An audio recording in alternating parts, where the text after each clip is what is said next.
The idea of the Bitcoin protocol, the peer-to-peer electronic cash system, is the idea that we can send these payments to anyone permissionlessly. And this is true if it's in your wallet. But how do people fill their wallets? They get it through exchanges. And these guys are imposing permissioning steps that are intermediary to the transaction.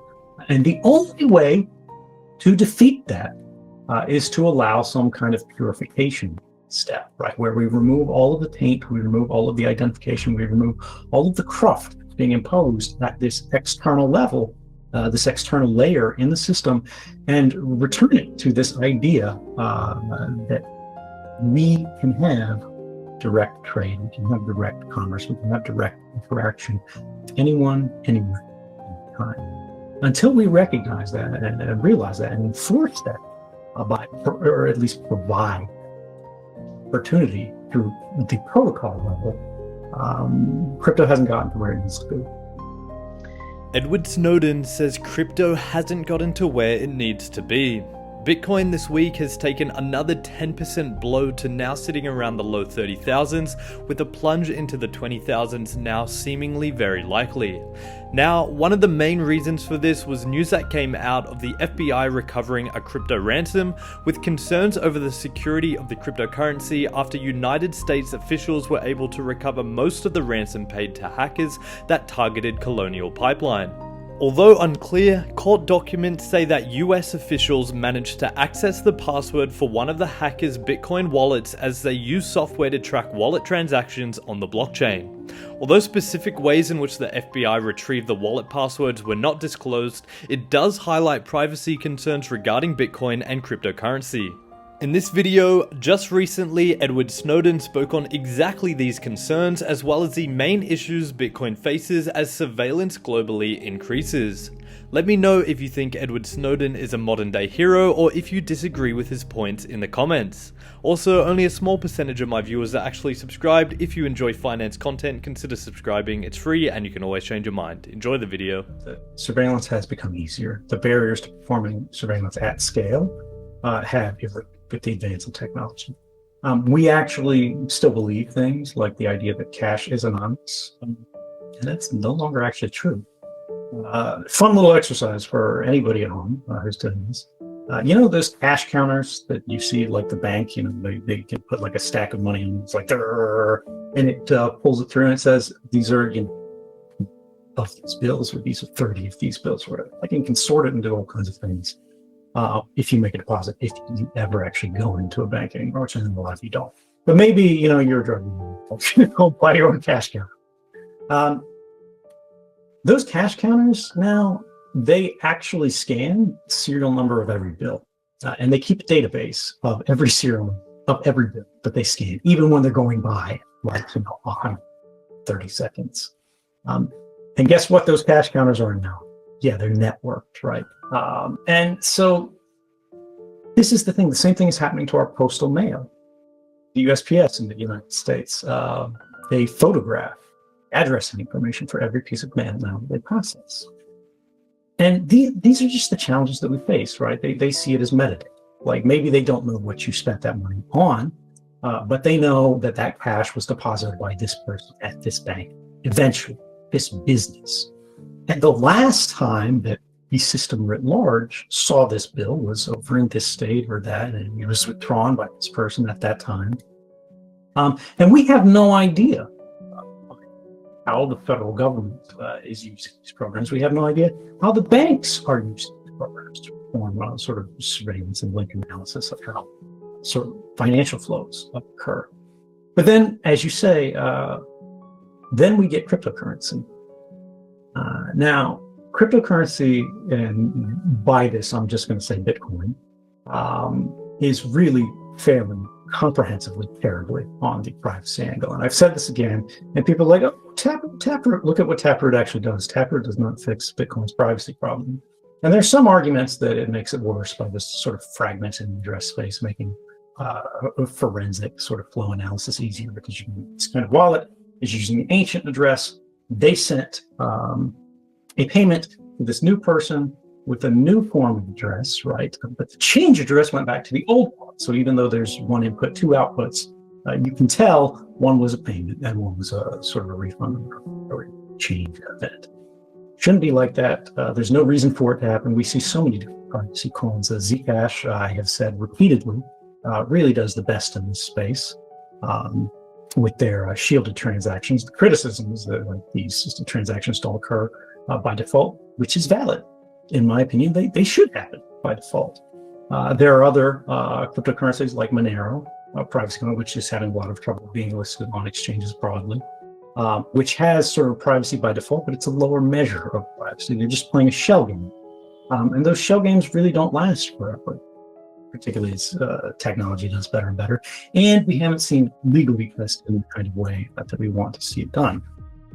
But they're both great projects. And there are many, many other privacy coins out there. But like you said, we see exchanges starting to go privacy. That's scary.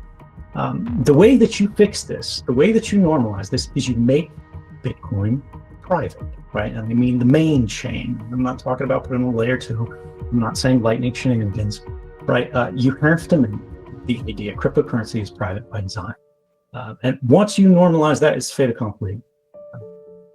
And it's really frustrating, I think, for a lot of people in the space that the core development team for Bitcoin has not prioritized this, because the longer they wait, the more obstacles are going to be put in place to prevent that from being the case. Right now, Bitcoin really can't be delisted by exchanges. And the sooner we take advantage of that, the better off we will be. It was never the norm historically. A lot of this flew out of like September 11th with like counterterrorism financing. And like counterterrorism financing at like Bank of America, like we want terrorists to be sending financial flows over Bank of America, because then we know what they're doing. We know who it's going to. We can knock on their door and like we can blow up their house, right?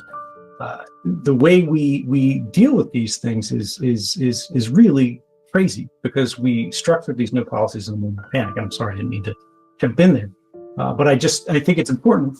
Actually, maybe you could tell us a little bit more about that. When did these things just start to change from this old paradigm? Things were in terms of what the government could get from banks and what they can get now. Problem with the cryptocurrency space at the largest scale today is the people who make these decisions have the biggest stake in the system. And the system has benefited from the fact that it has not been regulated out of existence, or there's no attempt to regulate it out of existence currently by the structures as it exists today. And so they have become fantastically wealthy. And this puts a lot on the line, right? I'm not saying they have no principles. I'm not saying anything like that. I'm saying they realize how much value there is for themselves and for everybody else who's bought into these systems by not rocking it. And it's important to remember that sometimes the boat can be bigger than the puddle. And right now, they're all afraid of being, capsized and drowned in the ocean.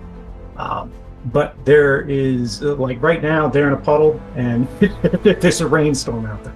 And the puddle's getting bigger. And I think they need to understand that it's important that we establish these things before the idea that KYC everywhere for everything. We move these, you take something off the exchange and the exchange says, well, you need to identify who owns that wallet. And you need to identify where this came from. You need to identify, where you got these funds from, because, again, like Bank of America can do this to somebody, and they have done this since September 11th. Well, September 11th is not the precedent. That's not the world that we want to live in until the end of time. That's not going to change unless somebody makes a change. The idea of the Bitcoin protocol, the peer-to-peer electronic cash system, is the idea that we can send these payments to anyone permissionlessly. And this is true if it's in your wallet.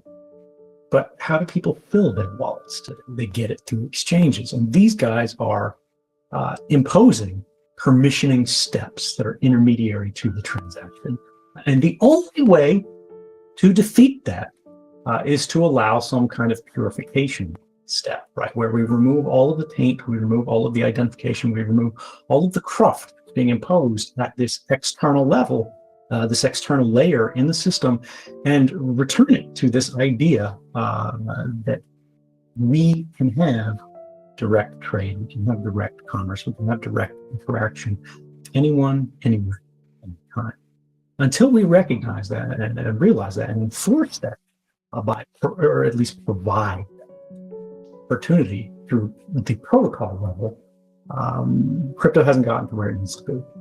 Yeah, I mean, there's so many problems that, like, even if we step away from privacy, we know China is trying out their digital yuan, and the idea, like the hot, exciting idea that was being written about in like Bloomberg on this, is that they could issue money that has an expiration date because it's digitally provided, right? They can set the rules on this. They own the wallets, they distribute this, the tokens they create, they can script however they want.